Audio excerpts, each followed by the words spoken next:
napapaligiran. Parang naipong maawit, tutas kahit tamis. Sa bawat umaga, ito lang iyong ninanais. Sa bukid, mararanasan mo ang kapayapaan.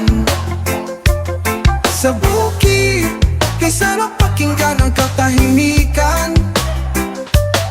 Sa bukid, masayang tingnan ang kapaligiran. Sa bukid, maghihilom ang